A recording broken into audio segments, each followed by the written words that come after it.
Il n'y a aucun dépistage cohérent aujourd'hui en France puisqu'il y a un manque de moyens pour pouvoir dépister.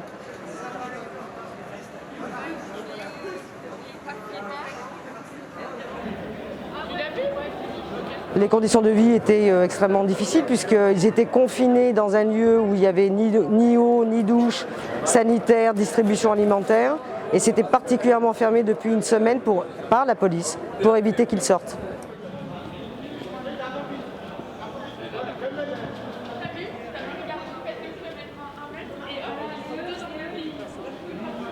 C'est important de les mettre à l'abri pour essayer d'avoir un état des lieux de leur santé.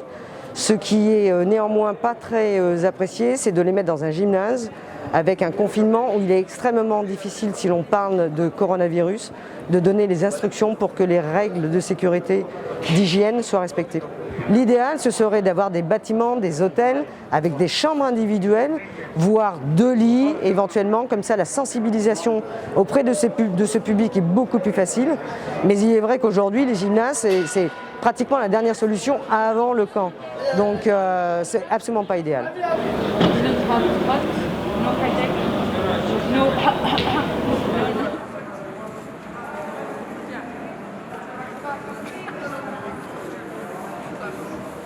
Ils vont rester probablement dans ce lieu jusqu'à la fin de l'épidémie, très probablement.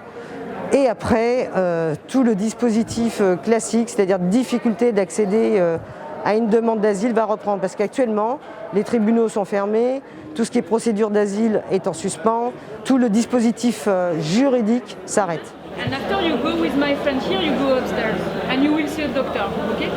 Actuellement, nous sommes intervenus à la demande de l'Agence régionale de la santé de Paris-Île-de-France qui est en difficulté.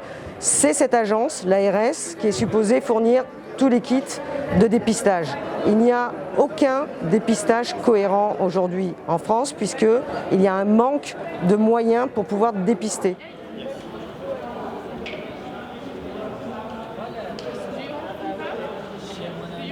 En l'occurrence, sur ce site où nous sommes venus, nous avons eu 5 kits. Il y a en tout 600 personnes sur les 6 sites d'hébergement, ce qui est absolument insuffisant.